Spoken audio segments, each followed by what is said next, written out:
Imagine the softest sheets you've ever felt. Now imagine them getting even softer over time. I'm here to tell you about Boll & Branch sheets. In a recent customer survey, 96% replied that Boll & Branch sheets get softer with every wash. They're made from the rarest organic cotton and designed to get even softer over time. Try their sheets with a 30-night guarantee plus 15% off your first order with code Odyssey. So head to BOLL&branch.com today. Exclusions apply. See site for details. Diets and workouts, you've done the work, so why can't you get to your goal weight? That's because up to 70% of your weight is predetermined by your genetics. So while you've been told that it's all about your willpower, you're actually fighting your biology. Don't do it alone. Found's doctor-designed program uses medication as part of a treatment plan that targets your body's unique biological needs, so that your body works with you and not against you. Take the quiz at joinfound.com to see if Found's weight loss program is right for you. Hello, everyone. Welcome to Fighting Ever Fighting. I'm Carmody of GoPowercat.com.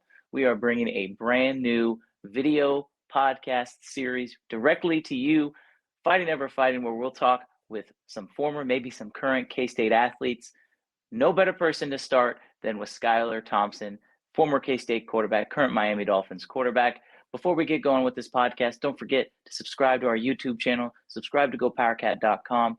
We're going to have one of these episodes very regularly, along with all of our other great podcasts we have at GoPowercat.com. But today, the first ever episode of Fighting Ever Fighting with Skylar Thompson. That conversation is coming up right now.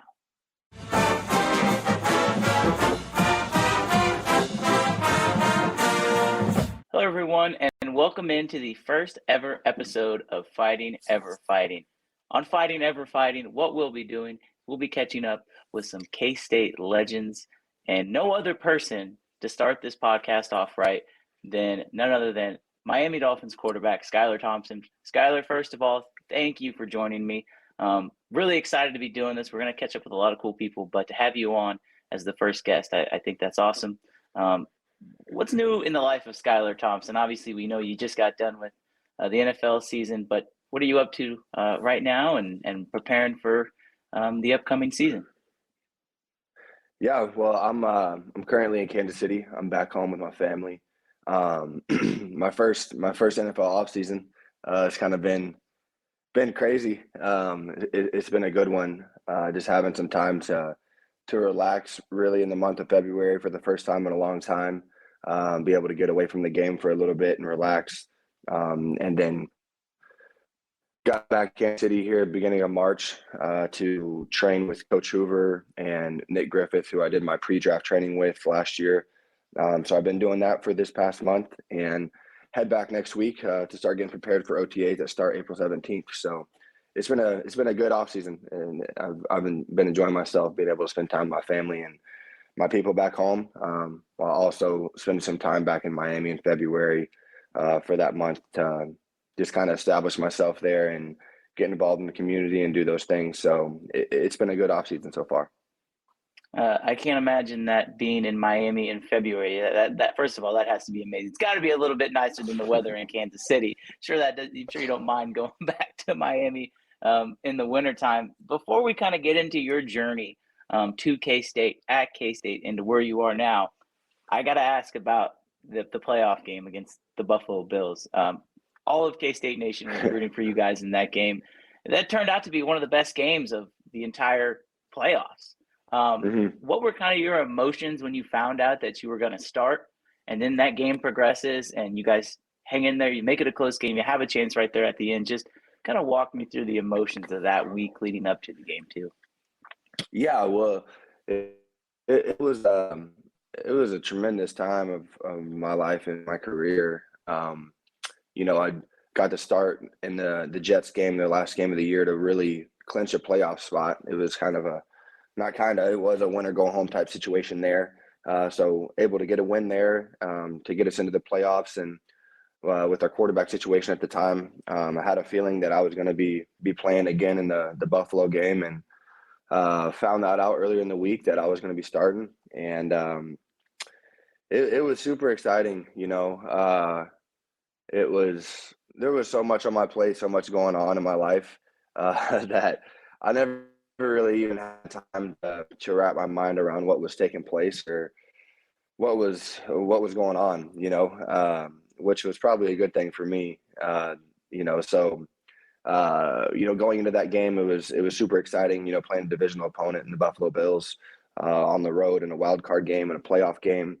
It was a dream come true for me, and a moment that I'd been preparing for my entire life, really. So it was very surreal, very very cool moment. And then we get to the game, and I never really, like I said, I didn't really have time to even think about what was taking place or how big of a game it was, all those types of things, until it was time to play the game, and I was taking the field and felt the camera following me onto the field into the huddle, and the crowd's going nuts. It was crazy.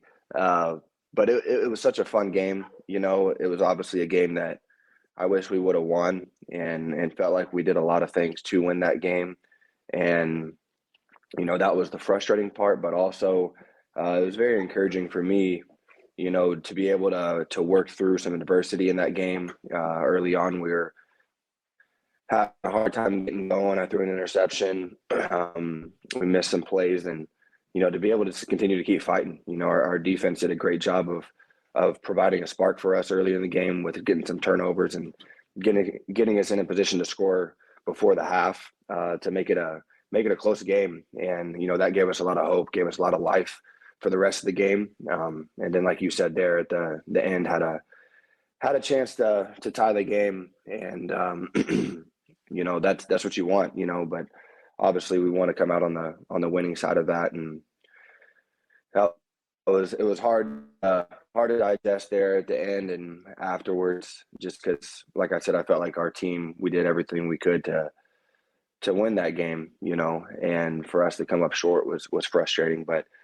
it was after the game, and after I had some time to sit down and relax and reflect on it, there was a lot to take away from that. I learned a lot about myself as a player, as a person and a leader, and I was really challenged, because it was a challenging situation to be in, but it was also one that I'd been preparing for and ready for a long time. So it was a great experience for me, and I think it's going to pay off for me moving forward, having that experience and playing in a playoff game versus a team like the Buffalo Bills.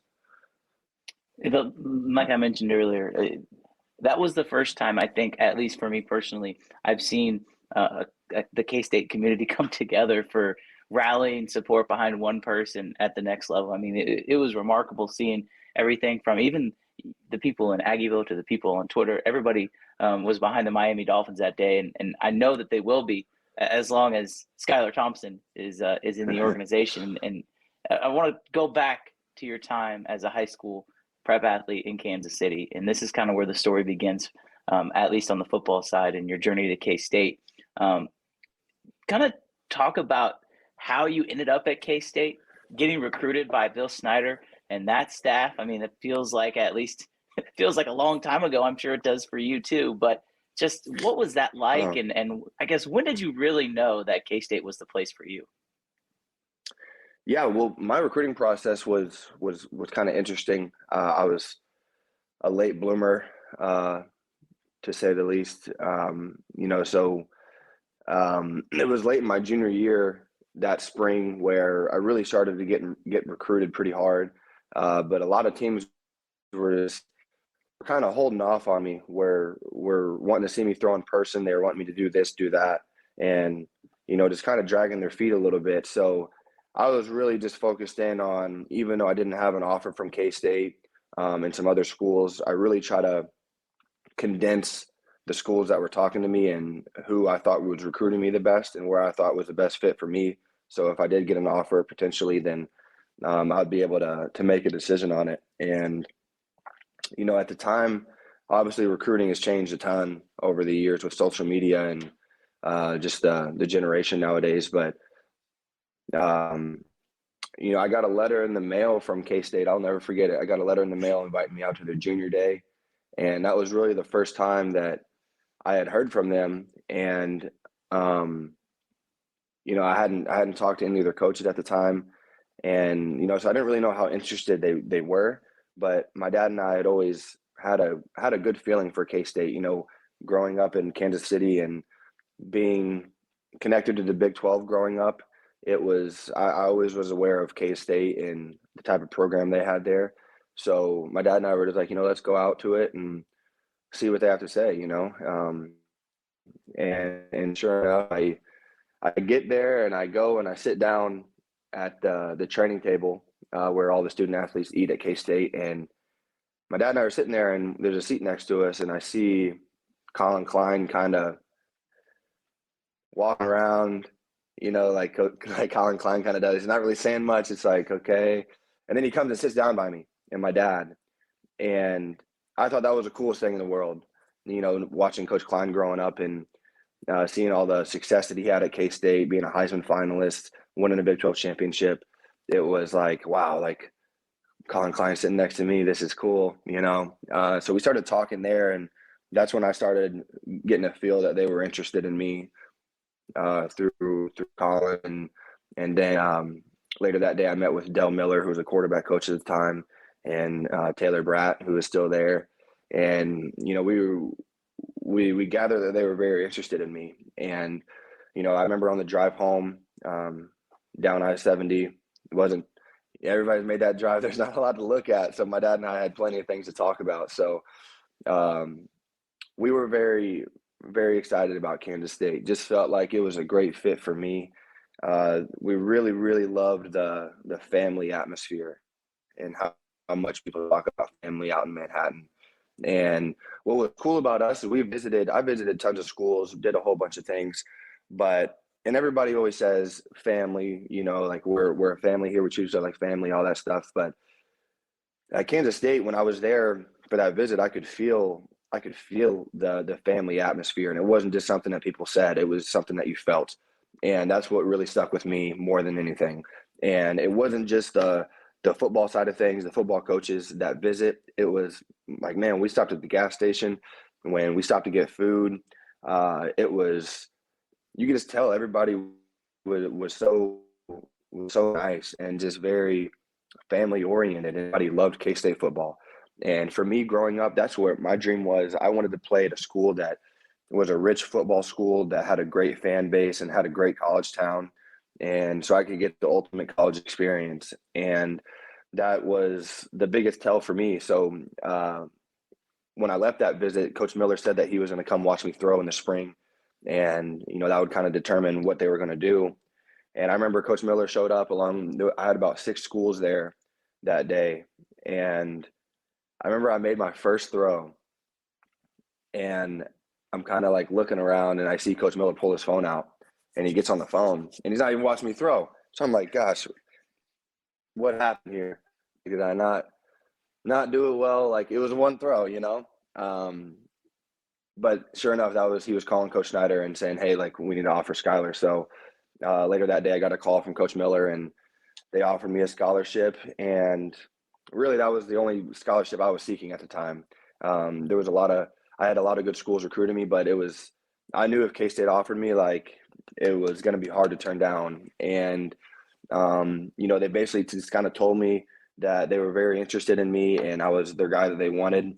But also that if I was going to be interested in the recruiting process and still searching for other schools, that after a couple of weeks or so, or a month, that they were, start recruiting somebody else so they didn't miss out on a quarterback in that class. So, which that didn't speed up my decision at all. Like I said, I was very, very set on K-State. So I came home that day after I threw, and I had a conversation with my dad and kind of sat on it for a little bit. And just like that, we were scheduling an unofficial visit back out there on Mother's Day weekend, knowing that I was going to commit at that time. But it was just really special for me because that was like a lifelong dream of mine to get a scholarship to go to school and play football. So I really wanted my family to be there with me and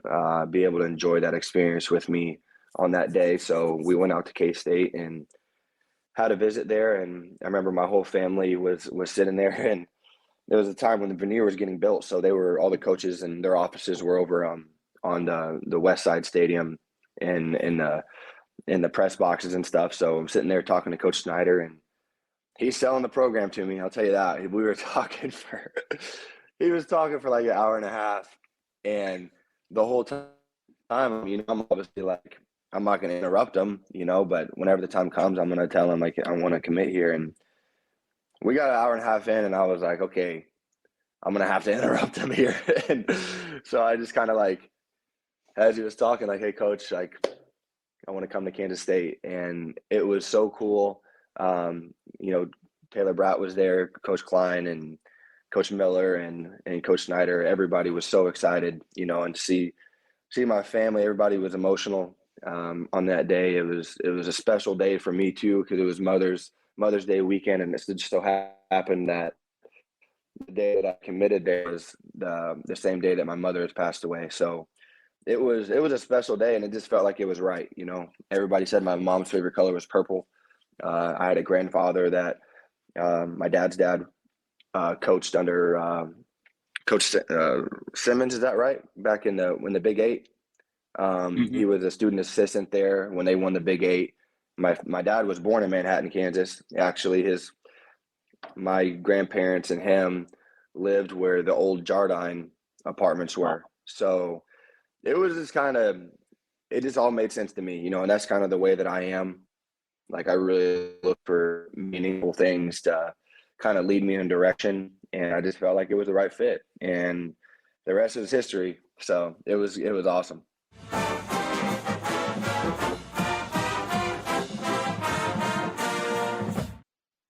The NFL regular season is wrapping up, but there's still time to get in on the action with FanDuel, America's #1 sportsbook. Right now, new customers get $150 in bonus bets guaranteed when you place a $5 bet. That's $150 in bonus bets, win or lose. The app is so easy to use, and there are so many different ways to bet, like live same-game parlays. Find bets in the new Explore tab. Make a parlay in the Parlay Hub, the best way to find popular parlays, and more. So visit FanDuel.com/247 and make your first bet a layup. FanDuel, official partner of the NFL.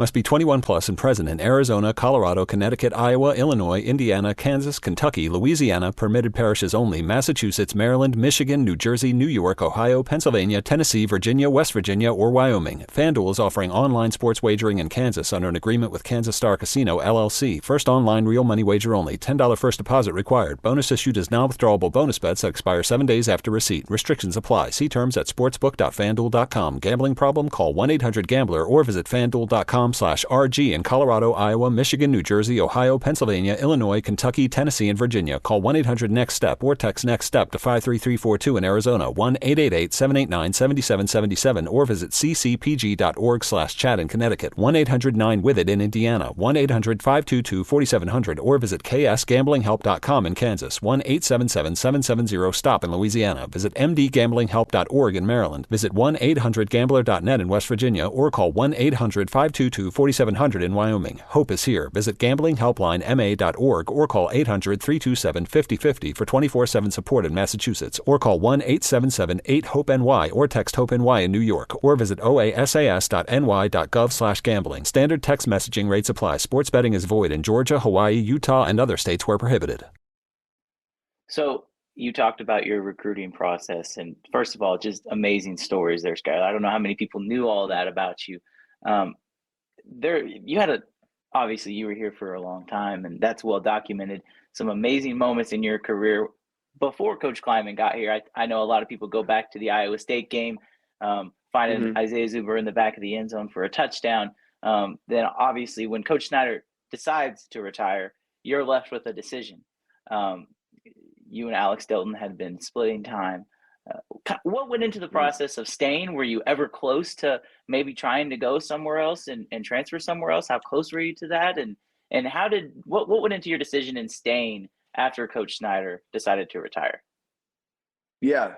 Well, the transition after my redshirt freshman year when we played in the Cactus Bowl, I was having some trouble there at the beginning of the game, and Coach Snyder took me out and put Alex in, and Alex played his tail off. Had one of the best bowl game performances in K-State history, and that opened up a quarterback competition that I knew was going to take place, and that I was excited for because I knew competition is going to make everybody better. And we kind of went back and forth, and going through the beginning of that season, it was honestly, it was one of the most challenging times of my life, just because it just felt like I was on a roller coaster. Like one week I was starting, one week I wasn't.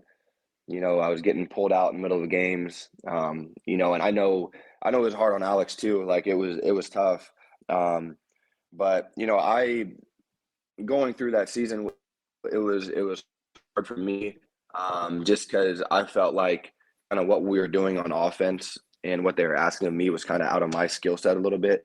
I felt like, Coach Snyder, obviously with our past at Kansas State, like we've had a lot of success with quarterbacks that can run. And I knew that I could run, but I knew that wasn't my strength. And so that was my ultimate question that I was going to have to ask myself after that season, which I did, was, is this truly the best fit for me and helping me get to where I want to go someday?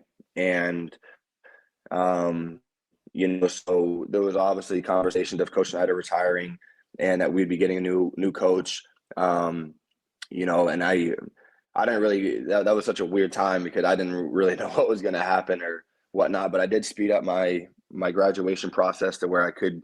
At the time, there was no transfer portal, so I was trying to speed up my graduation process. That fall of my redshirt sophomore year, I was taking over 20 hours, so it was a grind for sure. But I was just trying to put myself in a position. It wasn't like I was predetermining what I was going to do. I just wanted to put myself in a position to where if I did need to go elsewhere, that I could. So Coach Snyder ended up retiring, and I kind of just sat there and was kind of just waiting to see who we were going to hire next. And that was a crazy time to be a K-State football player, because you obviously see all this stuff on social media, what the fans want, what the rumors are. And in all honesty, we had no idea what was going on. And so I remember I was sitting in my house. I lived with Denzel Goolsby and Jonathan Durham, and we got a notification that we hired Chris Kleiman from North Dakota State. And I will never forget, we were sitting there, we were all three just like, we didn't know what to think. And I was the first person to speak because Coach Kleiman had offered me at North Dakota State. And honestly, North Dakota State was a school that was heavy on my radar. I had an offer from KU early on, my first offer, and then it was North Dakota State, and then it was silent for a while. So there for a while, I was like, I got North Dakota State and KU. So yeah, I was heavy on North Dakota State. So that's what the first thing that came to mind was I already have a relationship with Coach Kleiman, Coach Riley, who was the O-line coach who recruited Missouri and Kansas City. So that really stood out to me. It's like, man, like I got a relationship with these guys. And I immediately went on YouTube and looked up North Dakota State offense highlights. And I'm sitting there in my room on YouTube and I'm seeing Carson Wentz. I'm seeing Easton Stick. I'm seeing, first off, Carson Wentz, who is a high draft pick in the first round, and Easton Stick, who is potentially going to be a draft pick as well. And I'm like, dang, like this offense is putting quarterbacks in the NFL. Like I called my dad. I was like, Dad, I think we got a good one here. And another thing that obviously stood out to me was he's a winner. He's won multiple national championships, and he comes from a program that I felt was very, very similar to ours in the way that we do things at Kansas State. So whenever Coach Kleiman got hired, our whole team, whenever, I think we were all kind of just, you hear another thing with social media, you see people, oh, he's at FCS, can he do this? Can he do that? So we were all as players, it's like, okay, like, what's this going to look like? And I'll never forget our first team meeting. He came in there and spoke to us, and we all walked out of that room like, yeah, I'm ready to go play for this guy, you know? So that was super cool. And this gave me a lot of hope. I remember my first meeting with him. He told me that he was going to give me the keys to the offense and key to this team, and that I was going to be the leader of it. And that he wants me to take that step forward and being a leader and taking command of the offense and driving this team. And whenever he told me that, I was like, whoa, like, let's go, you know, like I'm pumped, I'm excited. And so that's kind of how that transition took place. You know, I was, and saying all that, like, obviously, like, the better parts of my career took place with Coach Kleiman. But I didn't really realize how much Coach Snyder instilled in me until I graduated really in this past year. And just looking back at, you know, all the things that Coach Snyder taught me, and the program that he ran, the way that it was constructed, and that he ran things, how much it impacted me. And it's so cool, you know, Coach Snyder still writes me letters and congratulated me when I got my first start this year. He encouraged me in the playoff game. Like, you know, I'm grateful for it all, you know, and everything happened for a reason. And, you know, that's what I've always hung my hat on, and I'm grateful for both coaches. So, but yeah, it was a crazy transition, that process.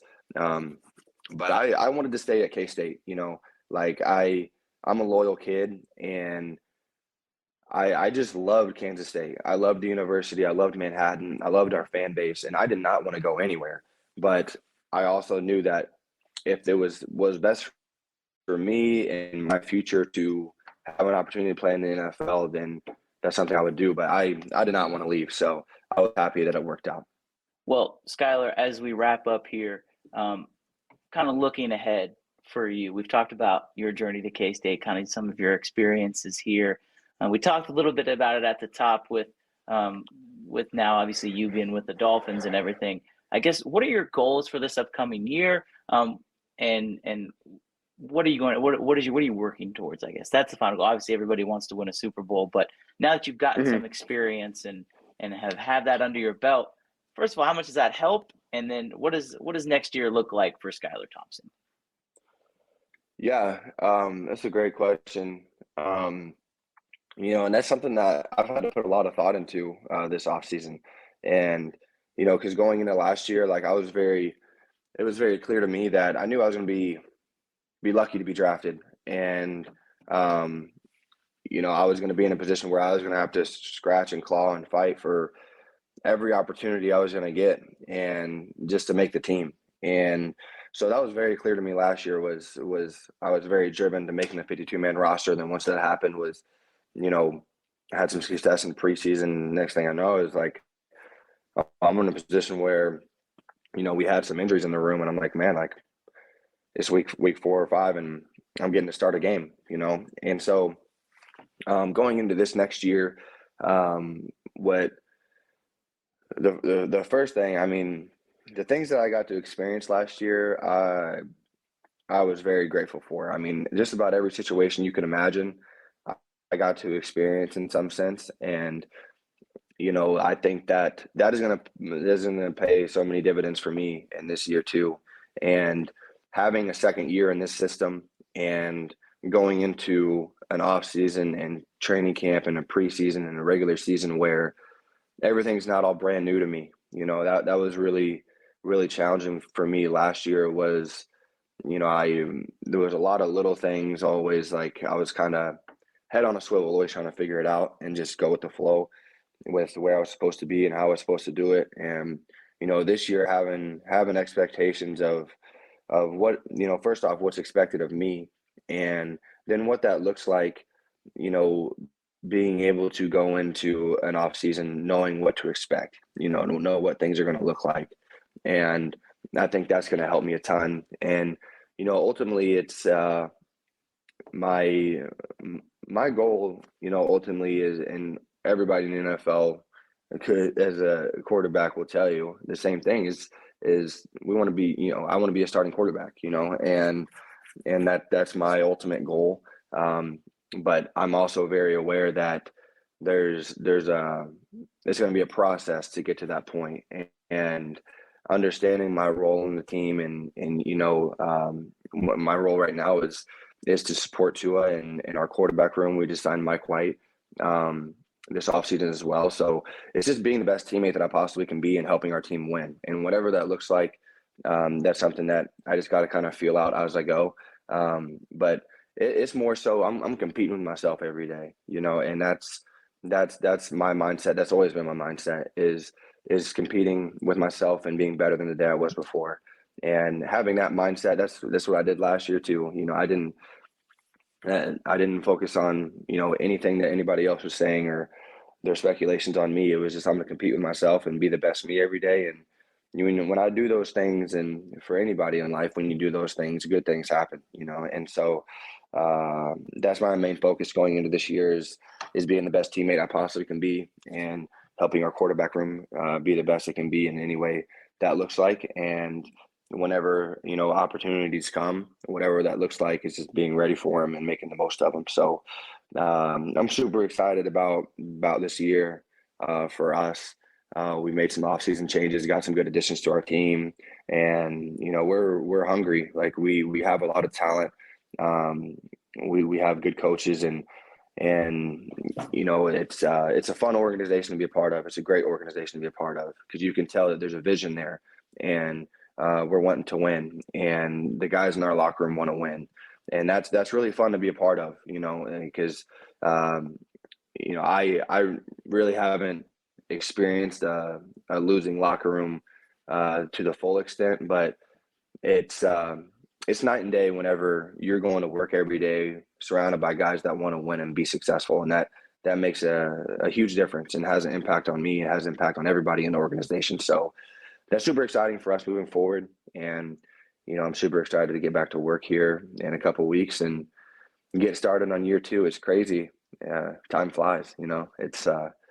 It's wild, and I've kind of did some reflecting too of where I was at a year ago today, and just how far I've come and what has taken place in my life. And I'm very, very grateful for everything. I've been very blessed, and I'm super excited for it. Well, Skylar, I know everyone in Manhattan is rooting for you. Thank you so much for coming on the podcast today. I know the fans are super excited to hear from you. It's really cool to see the success that you're having. Everybody wishes you the best of luck, and thanks again so much for joining me today on Fighting Never Fighting. And again, nothing but wishing you continued success. Absolutely. Yeah. Thank you guys so much. Anytime I get a chance to talk about K-State and share my story, my journey through there, and how much it impacted my life, how much the university, the people, the program impacted my life, I love to do it because K-State's it's a special place, man. I know people say that and it's talked about all the time, but it truly is. And I always knew that as a player, but I realize it even more as an alumni now. Like it's real. The PowerCat's real. And, seeing people wear purple down in South Florida every once in a while is pretty dang cool, and seeing that for the first time when I was down there, the person actually recognized me and said Emaw. And I'm like, that, like, I'm about as south as you can get here, and we got K-State fans everywhere, and that's special. So, thank you for having me on. I appreciate you guys.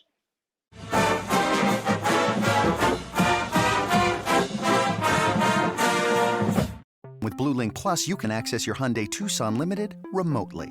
Doors unlocked, temperature set, lost car found. There it is. Get complimentary class-leading Blue Link Plus. Call 562-314-4603 for complete details. Sunday, the AFC Championship, presented by Intuit TurboTax, is on CBS. The defending champion Kansas City Chiefs go on the road once again to face top seed Lamar Jackson and the Baltimore Ravens, with a trip to Super Bowl 58 on the line. That's a touchdown! We'll get you set for kickoff at 1 Eastern with a special 2-hour edition of the NFL Today, the AFC Championship, Sunday on CBS and streaming on Paramount+.